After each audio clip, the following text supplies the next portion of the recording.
this 4-part series, get an inside look on the making of one of the most anticipated titles in gaming history. This is Inside Assassin's Creed 3.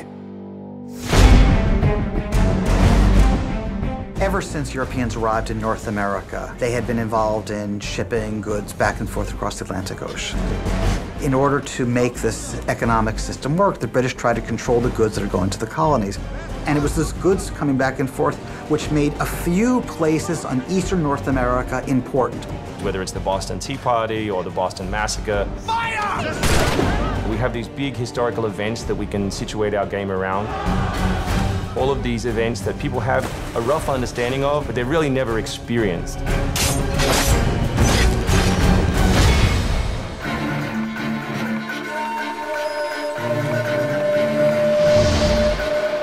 We had to go back and get our historian to find us accurate maps from the era of what Boston and New York looked like. These are actual replicas of the cities.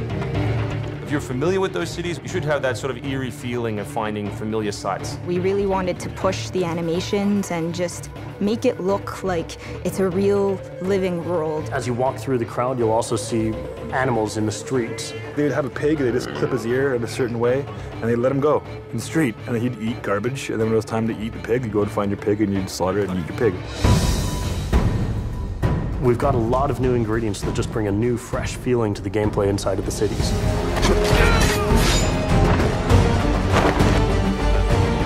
We have these great new stalking zones that you're going to find throughout the cities. It's a great way for you to remain hidden from your enemies and actually be able to sneak up to them so that you could assassinate.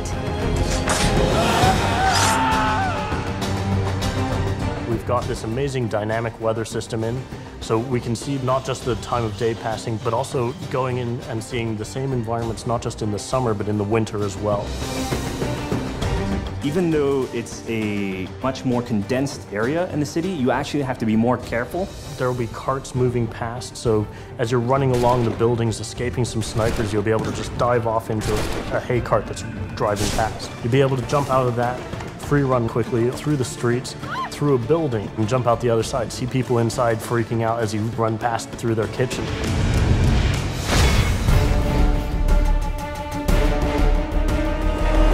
Living on the frontier was extremely difficult. Not only did you have harsh winters, cold, freezing temperatures, in the summer you had heat, humidity, so it was a gamble every year that you were out on the frontier whether you're going to make it or not.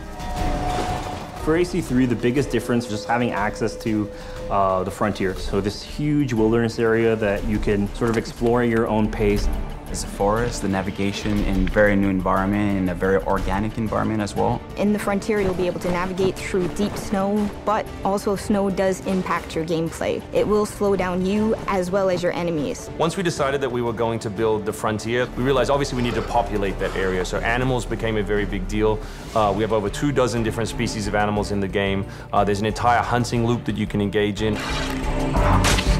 Whenever you're building elements such as animals, you're halfway trying to be real and halfway trying to fulfill that fantasy of what people expect. One of the great new features we have in the frontier is the new tree running. Connor being really fluid and being able to navigate through the trees. The frontier is really our new playground.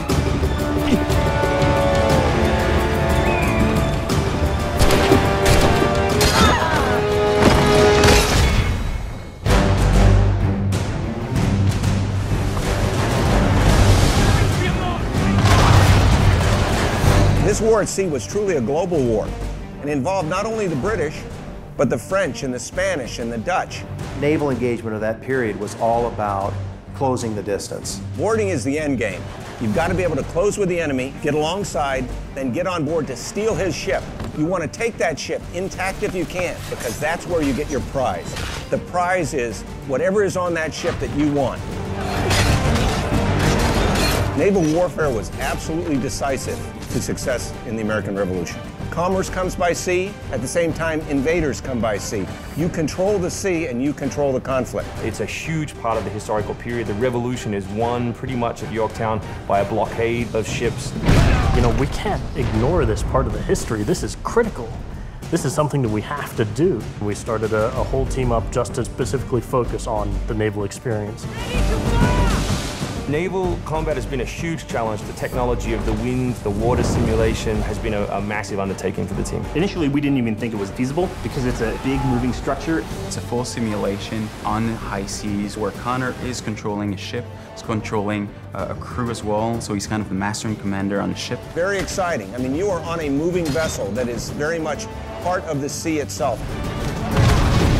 This is something that we wanted to engage in and build for the game. That was a huge challenge that we set ourselves and actually turned out pretty good.